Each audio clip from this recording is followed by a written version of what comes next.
À chaque fois que vous faites vos courses dans un supermarché, une partie de l'argent que vous dépensez va directement dans les poches de ce qu'on appelle les actionnaires. Par exemple, si vous dépensez, disons, 50 € chez Carrefour, eh bien 43 centimes partent, pouf, directement dans leur poche. Alors bien sûr, on pourrait se dire que 43 centimes, c'est pas grand-chose, mais quand on fait les comptes à la fin de l'année, 43 centimes par-ci et 43 centimes par-là, ça fait quand même 700 millions d'euros qui partent dans les poches des actionnaires de Carrefour. Alors imaginez maintenant un instant un monde dans lequel il n'y aurait juste pas d'actionnaires et dans lequel les supermarchés ne feraient pas de bénéfices.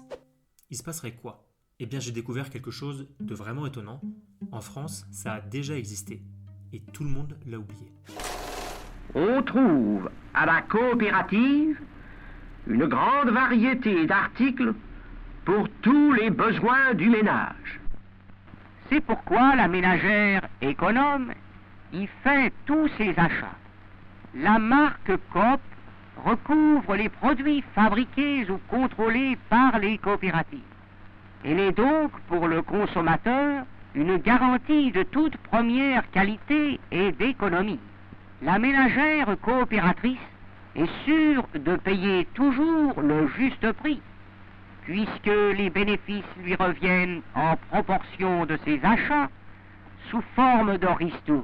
Pour comprendre comment ce système a fonctionné et pourquoi il n'existe plus, j'ai farfouillé dans les recoins les plus perdus d'Internet. Je peux donc maintenant vous raconter tout ça bien tranquillement.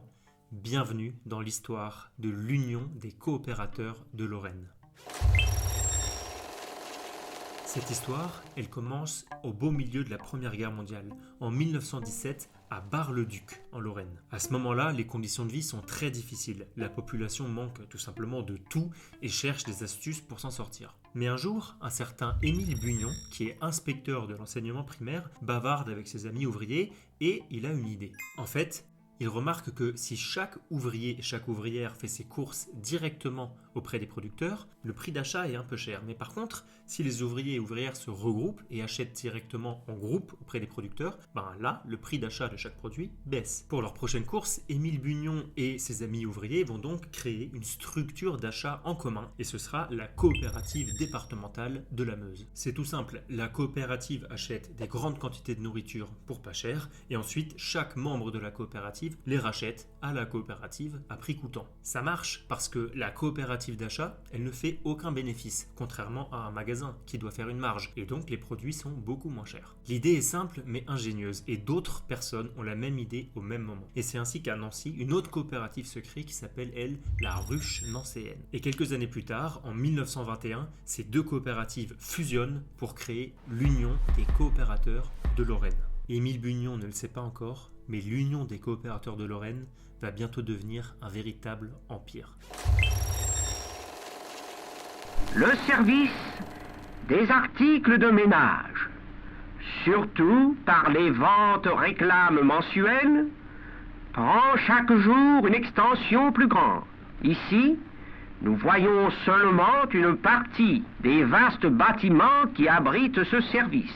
Et oui, très rapidement, les bâtiments de la coopérative acquièrent une ampleur monumentale. Et le concept à cette époque était en fait vraiment assez répandu, ça je ne savais pas, mais peu à peu, 150 coopératives sont nées et se sont rattachées comme ça à l'Union des coopérateurs de Lorraine. L'Union des coopérateurs de Lorraine est maintenant abréviée UCL et elle dépasse le simple cadre de Nancy puisqu'elle va s'installer dans les Ardennes en 1929 et en Côte d'Or à partir de 1935. Et cette année-là, elle compte déjà plus de 100 000 coopératrices et coopérateurs. Du coup, elle doit rapidement se structurer. Et c'est peut-être une coopérative, mais c'est pas du tout géré à la one again, bien au contraire. L'entrepôt de mercerie est vaste, clair, ordonné. Au centre, sur de larges comptoirs, les commandes des gérants sont préparées et contrôlées. La comptabilité des coopérateurs est tenue avec la plus grande exactitude. Elle est munie de machines à calculer très perfectionnées. Oh là, très perfectionné, c'est technologique. Bon voilà, on est dans les années 1930, niveau ordinateur ou messagerie, c'est pas le 21e siècle. Tous les jours, un volumineux courrier arrive à la société. Il est trié, puis réparti entre les différents services. Excellent ça, les lettres qui sont déversées comme ça sur le bureau, il y en a quelques-unes qui finissent un petit peu par terre sous la table. C'est comme aujourd'hui en fait avec le courrier indésirable, sauf qu'à l'époque, au lieu de finir dans les spams, les messages y tombaient entre les lattes du parquet. La coopérative se déploie donc d'abord dans les grandes villes, mais son objectif est aussi de bénéficier aux populations plus rurales. Et ça nécessite un sérieux dispositif logistique. La coopérative possède une véritable armée de camions. Chaque jour, transportés par une centaine de camions et camionnettes, plus de 400 tonnes de marchandises quittent les entrepôts. Et maintenant, en route.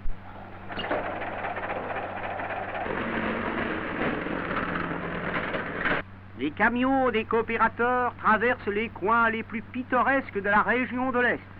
Dans les Ardennes, à Joigny, au nord de Charleville, la vallée de la Meuse est d'une beauté sauvage. À Douaumont, pays de la mort, la coopération œuvre de vie fait un contraste symbolique.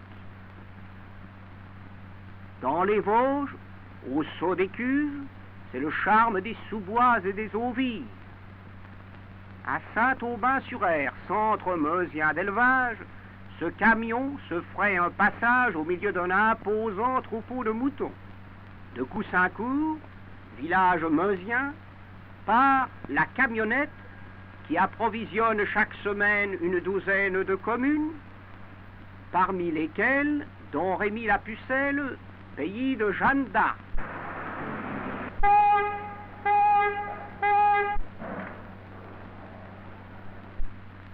Devant la maison natale de l'héroïne, les ménagères viennent s'approvisionner à la camionnette des coopérateurs qui leur apportent à domicile un choix de marchandises aussi fraîches que dans un magasin de la ville. Ah, c'était joli quand même, hein, mine de rien, la France à cette époque. Si l'Union des coopérateurs de Lorraine met en place de tels dispositifs logistiques pour les livrer au fin fond des montagnes, c'est que son objectif n'est plus juste et simplement de baisser le prix des produits pour les personnes de la coopérative. Vous vous souvenez de la ménagère économe dont on a entendu parler au début de l'histoire? Elle participe en fait aux décisions de la coopérative. Est-ce qu'il faut qu'on achète plus ou moins? Est-ce qu'il faut qu'on emploie des salariés? Est-ce qu'il faut qu'on aille livrer nos produits au fin fond des Vosges? Le système de prise de décision au sein de l'UCL est expliqué et détaillé dans un document que j'ai déniché dans les archives du Centre d'histoire du travail. Un sociétaire égale une voix. Chaque sociétaire ne possède qu'une seule voix à l'Assemblée générale souveraine, quel que soit le montant de son apport en capital. C'est ainsi l'homme qui gouverne, non l'argent. Alors bien sûr, l'Assemblée générale ne peut pas réunir plus de 100 000 coopératrices et coopérateurs. Il y a donc un système avec des comités de section qui ne regroupent que les coopératrices et coopérateurs de quelques magasins qui se réunissent, eux, tous les mois. Et chacune de ces sections élit donc un représentant ou une représentante qui est le président ou la présidente qui va porter la voix de la section pendant l'Assemblée générale. Les administrateurs disposent d'une documentation très importante qui leur permet de suivre avec précision la marche de la société. Au conseil d'administration, toutes les classes sociales sont représentées, car la coopérative se place au-dessus de tous les partis politiques et de toutes les confessions religieuses. Alors ça très bien, mais en revanche la parité homme-femme, c'était pas trop ça à l'époque. Mais ce que je trouve très enthousiasmant dans ce système, c'est que la coopérative devient bien plus qu'un simple magasin. À force de se retrouver notamment dans les comités de section, les coopératrices et coopérateurs tissent des liens entre eux et décident d'utiliser la structure de la coopérative pour mettre en place des mécanismes de solidarité. À l'occasion d'une naissance, la coopérative lui accorde une allocation. Et si par malheur le chef de famille disparaît, la société apporte également son aide. Oh là là, le chef de famille, ça, on est d'accord que ça a très mal vieilli, mais bon, ça n'empêche qu'en réalité, c'était quand même souvent le mari qui apportait un salaire à la maison, et que quand il mourait, ça laissait les femmes et les éventuels enfants dans des grosses difficultés. Et donc ce mécanisme de compensation qui a été mis en place, c'était quand même très utile. Et ça va encore plus loin, parce que la coopérative se met à organiser des activités sociales communes. Pour les enfants fragiles, la coopération a créé des colonies de vacances. Voici Maison Heureuse dans l'île d'Oléron.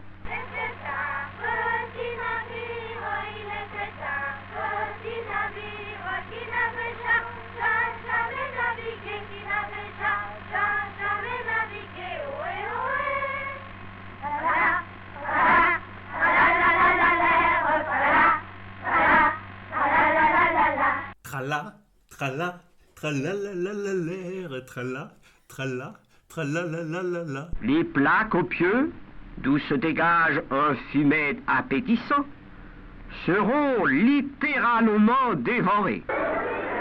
Le chef de table sert ses petits camarades. Ah, mais c'est de là que ça leur vient, leur histoire de chef. Déjà pour manger, il fallait un chef. Bref, ça chantait tralalala, tralalalaler, il n'y avait pas d'actionnaire, c'était géré de façon démocratique par le bas, les prix des aliments que la coopérative réussissait à vendre étaient peu chers eux aussi, et pourtant, ça n'existe plus. Alors, qu'est-ce qui s'est passé ? Il faut tout de même dire que cette structure était clairement une réussite. Près de 30 ans après les images qu'on vient de voir, l'UCL existait encore, était à son apogée, il y avait plus de 1000 magasins et 6000 employés. Le journal interne de la coopérative, qui s'appelait Le Coopérateur de France, était tiré à plus de 1,5 million d'exemplaires. Je parle pas de 1,5 million de vues sur TikTok, je parle d'un journal qui est imprimé et lu plus de 1,5 million de fois. C'était juste énorme. Donc déjà, chapeau. Et pourtant, en 1991, il s'est passé ceci. Des problèmes aussi et des problèmes sérieux pour l'Union des coopérateurs de Lorraine, c'est-à-dire les magasins Coop et les hypermarchés Rond-Point. Ils ont déjà déposé leur bilan à la fin de la semaine dernière. Ils sont aujourd'hui lâchés par leur propre centrale d'achat. Résultat, il va falloir licencier et vendre des magasins. Le conflit classique en ce moment-là, et nous, en tant que coopérateurs et en tant qu'ouvriers coopérateurs, pourquoi ? Pour quelle raison ? On arrive à des problèmes, qui arrivent dans les sociétés capitalistes. Pour quelle raison ? Comment en est-on arrivé là ? L'avantage d'une structure gigantesque comme l'était devenue l'UCL, c'est qu'elle peut vraiment acheter en très grosse quantité. Donc elle n'a plus de problème pour faire baisser les prix. Et de la même façon, elle peut faire d'énormes économies d'échelle sur toutes les tâches répétitives, comme par exemple les tâches administratives. Mais l'un des gros inconvénients, c'est que le jour où il faut par exemple moderniser la chaîne logistique, les moyens administratifs ou les moyens technologiques, De machines à calculer très perfectionnées.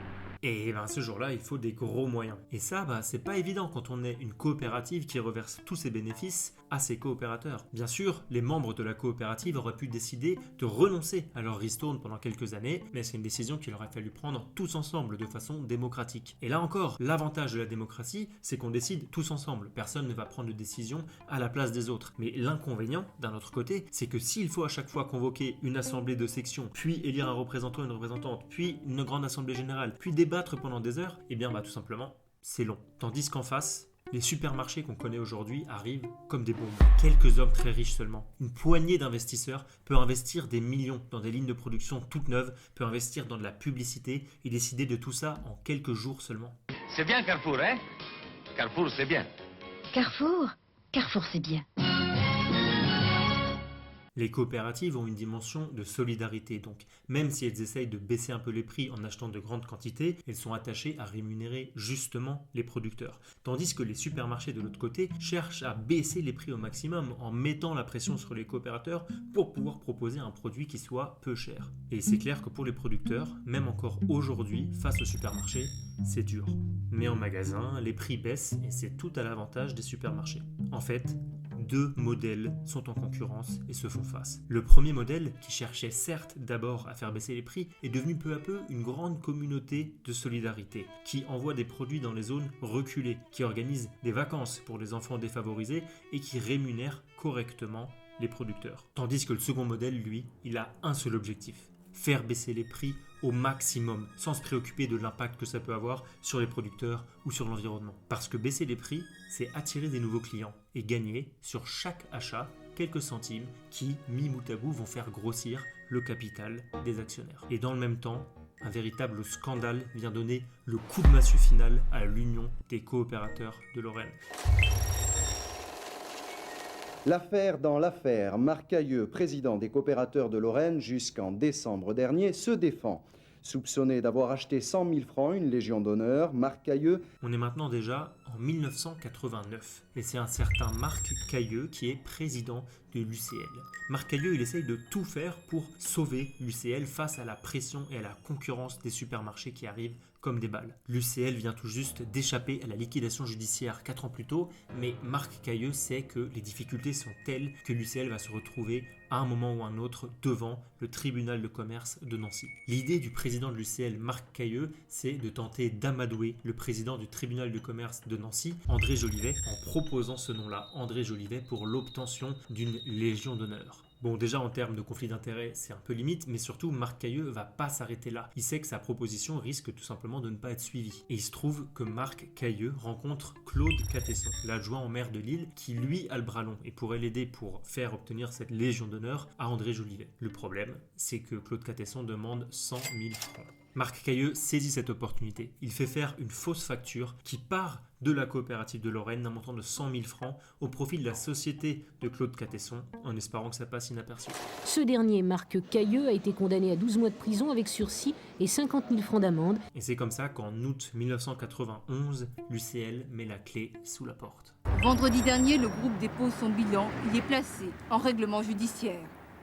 Malgré cette fin qui est bien sûr décevante, l'histoire est quand même belle et la coopérative a vécu une longue vie. Imaginez un peu, si nous avions aujourd'hui de grandes coopératives, nous pourrions économiser des centaines de millions qui vont chaque année dans les poches des actionnaires et nous pourrions décider nous-mêmes si nous voulons baisser les prix au maximum parce que c'est trop difficile d'acheter cher ou si nous préférons rémunérer correctement, mieux en tout cas, les producteurs. Et si on va plus loin, on pourrait même imaginer une coopérative qui serait certes gérée par le bas, mais qui serait en situation de monopole, puisque dans ce cas, on pourrait même économiser par exemple toutes les dépenses liées à la publicité qui font aujourd'hui grimper le prix des produits en supermarché sans que ça bénéficie pour autant aux producteurs. En tout cas, moi, quand j'ai découvert cette histoire de l'Union des coopérateurs de Lorraine, dont j'avais jamais entendu parler et qui est vraiment pas très connue, ça m'a fait réfléchir, ça m'a un petit peu inspiré et j'espère que vous aussi, cette histoire-là vous a plu. Si vous voulez plus d'histoires comme ça, d'idées ingénieuses ou de luttes victorieuses, je vous invite tout d'abord à vous abonner à cette chaîne et à regarder les 3 autres vidéos que j'ai sorties, notamment celle sur la première ZAD de France en Alsace, c'était à Markolsheim en 1972, et vous pouvez aussi vous abonner à mon Instagram, Bruno Lamalis, pour des histoires plus régulières.